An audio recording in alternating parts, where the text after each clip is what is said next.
Nous sommes donc au Salon du Cheval de Paris à Villepinte et cet après-midi, nous allons accueillir, comme tous les jours, les auteurs qui sont en dédicace à la librairie équestre qui, je le rappelle, est en hall 5A au stand D065. Et donc, nous allons commencer tout de suite avec Élise Rousseau, qui a eu la gentillesse de venir. J'ai pas amené tous ses livres parce que je n'ai pas la force. Mais donc, pour vous dire qu'elle écrit beaucoup de livres sur les chevaux, pas que sur les chevaux, les oiseaux, les chiens, les chats, les animaux l'intéressent, on va dire, d'une manière générale. Les chevaux, un peu particulièrement, parce qu'elle a aussi ses chevaux, et elle nous en parlera en 2 mots, parce que l'idée aussi, c'est de communiquer cet amour que l'on a tous pour ce beau quadrupède. Bon, alors voilà, Élise, aujourd'hui, elle nous présente 2 livres. Un qui est tout nouveau, hein, il sort Oui, de l'imprimerie. Il est juste sorti pratiquement pour le salon. Ça s'appelle Tout pour mon cheval et c'est aux éditions de Lachaud. Et Tout pour mon cheval, déjà vous voyez la couverture, c'est un livre très proche, plein d'humour, qui se veut didactique, pédagogique et rigolo en même temps parce qu'il y a des têtes de chapitres qui ont voilà, par exemple, du rêve de cheval au cheval de mes rêves. Les têtes de chapitre, j'aime beaucoup ça. Par exemple, on a installé la bête. Quand vous avez acheté votre cheval, après, le truc, c'est d'installer la bête et c'est pas n'importe quoi. Et donc, d'une manière assez humoristique, parce que Élise pense que les cavaliers ont de l'humour, on verra. Et elle nous raconte un peu cette histoire de comment faire connaissance et puis vivre en bonne harmonie après avec ce compagnon qui vous prend beaucoup d'énergie.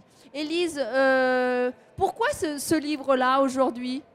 alors en fait, ce livre fait suite un peu à un autre livre que j'avais fait sur les poules et qui a beaucoup plu en fait aux éleveurs de poules. Alors c'est vrai qu'on m'a beaucoup demandé pourquoi j'écrivais pas la même chose sur les chevaux puisque c'est mon autre passion. Donc j'ai finalement écrit ce livre sur le cheval en fait, vraiment dans l'idée de faire partager finalement un peu mes aventures équestres et mon quotidien en fait avec mes juments. Donc Mhm. c'était une façon aussi effectivement de faire un livre pratique mais avec un angle humoristique parce D'accord. que effectivement le quotidien avec un cheval ça peut être très drôle.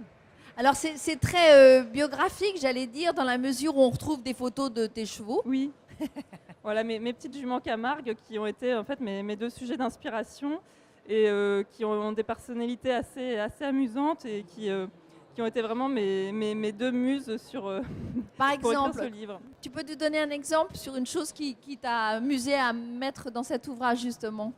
Oh, bah, j'ai beaucoup parlé en fait, de ma petite jument Umkumbi, qui est une jument qui a 7 ans aujourd'hui, mais qui a été en fait une naissance surprise. Quand j'ai acheté sa mère en Camargue, en fait, je ne savais pas qu'elle était pleine. Donc Umkumbi est née et j'étais pas du tout aguerrie pour élever un poulain, donc il a fallu que j'apprenne toutes sortes de choses avec elle. Et il se trouve que c'était une petite pouliche qui avait beaucoup de personnalité, un gros caractère. Donc bah, il y a eu plein d'aventures avec elle qui ont été assez drôles, parfois qui m'ont un peu désespérée. Donc ça a été, je pense que le quotidien qu'un cheval, c'est aussi beaucoup de questionnements, de remise en question. Hmm.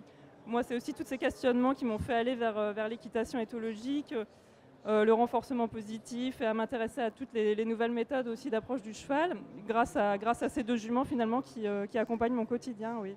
D'accord, très bien. Donc, enfin, vous voyez, elle se demandait en fait pourquoi sa jument grossissait. Elle savait pas très bien et un jour, elle s'est dit, il doit y avoir un truc là-dessous. Il y avait un petit qui est né aussi. Donc, ce qui est bien, c'est qu'il y a une, à la fois une, j'allais dire, mais c'est pas du tout péjoratif, une naïveté par rapport à tout d'un Oui, coup, on a des chevaux dans sa vie et du coup, ça met à la portée de tous un peu oui.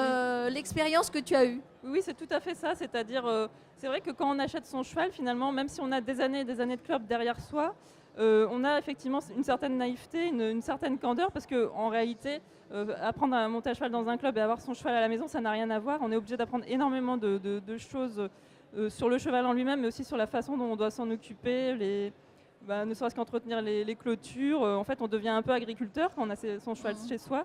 Et c'est toutes ces questions en fait finalement qui font que, au fil des années, on devient un vrai cavalier propriétaire aguerri. Mais en fait, ça demande un vrai apprentissage. Et je pense que le premier cheval dans la vie d'un cavalier, c'est vraiment une aventure, effectivement. D'accord.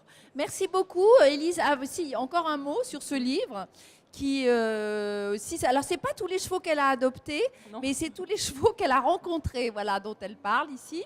Et ça s'appelle, c'est le grand livre des chevaux du monde. Et c'est aussi chez Delachaux. Et elle a parcouru le monde, figurez-vous, pour aller à la rencontre des races les plus improbables, parce qu'il y a des races, même les plus aguerris se disent, mais de quoi elle nous parle là? Et tu as découvert des chevaux incroyables. Mais en fait, il y a énormément de chevaux incroyables dans le monde, et surtout il y a énormément de races de chevaux. Combien de races? Il y en a, on peut compter avec les races et les types, il y en a près de 570, ce qui est quand même beaucoup. 570.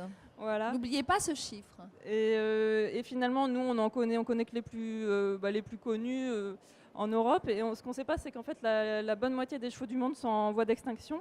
Certains sont en danger d'extinction. Et au moment où je parle, il y a sûrement une race qui est en train de disparaître, par exemple, je pense au cheval d'Abaco.